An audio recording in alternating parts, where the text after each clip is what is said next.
I only read Black books, not by accident, but intentionally.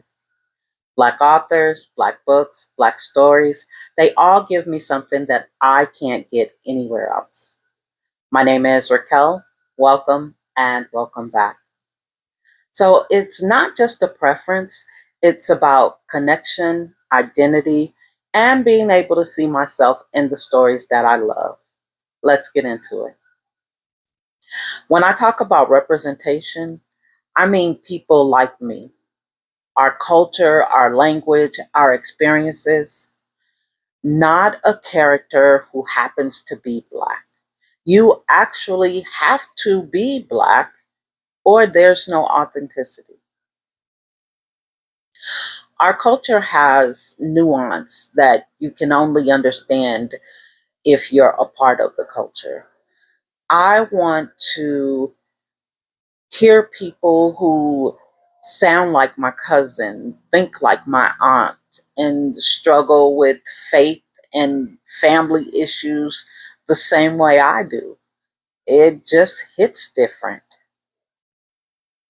Cultural authenticity is about stories that feel real to the culture that they come from. Their the food they eat, the way they talk, um, traditions.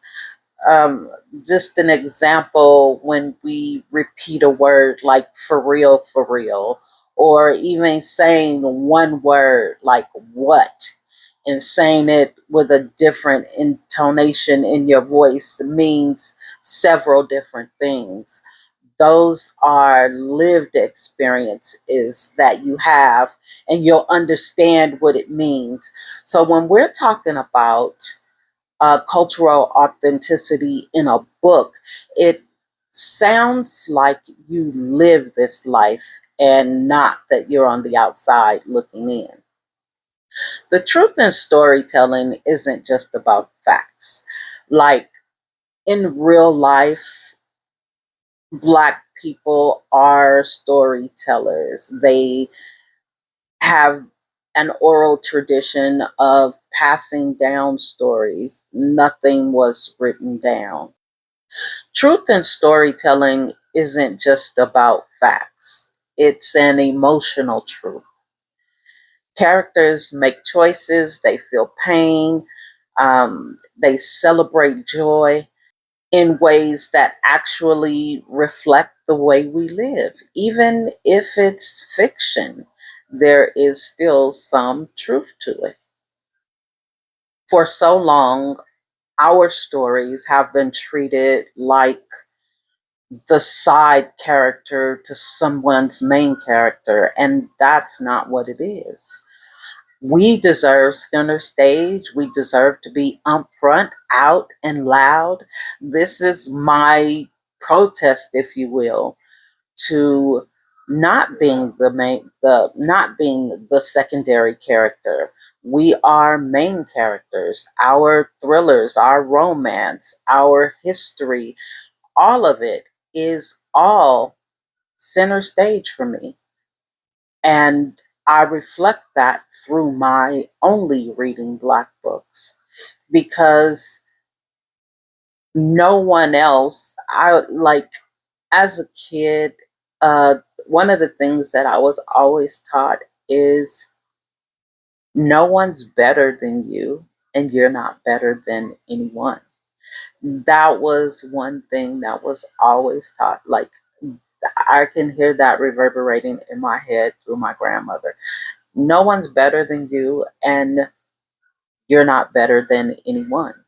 And so to always see someone else at the front of my story doesn't sit right with me. I in my main story, then we are up front and center. And that's the way my reality is set up. When people hear Black books, they think of one thing, and that is so not true. We have everything that everybody else have. We have Black cowboys, Black astronauts, Black spies, Black romance, Black sci-fi, Black um, fantasy, you name it. And I can still see, I've had people tell me that I'm limiting myself. What am I limiting myself to? Everything that you can find anywhere else, I can find in the Black literary world. So I'm not limiting myself to anything. I am taking a stand. And this is what I prefer. I prefer to be able to connect to what I'm reading. I want to be able to see myself, my family, my friends, people around me. And I want to be able to put people in those places where I may not be able to see them just yet. But I know that it is possible because we're all human. Like, what's it really stopping? This is not to exclude anyone per se. It is just my preference to be out front and centered. That's it. I prefer to support Black authors who may not get a shelf at Barnes and Noble. I prefer to support Black authors who people may not know exist because they aren't in traditional publishing. I prefer Black authors because I can connect with them. I prefer Black authors because I am Black. Like, what more do I need? I read Black books because it shows my truth, my pain, my joy, and my peace. It's not about exclusion, it's about intention. It centers my culture, my voice, and my people.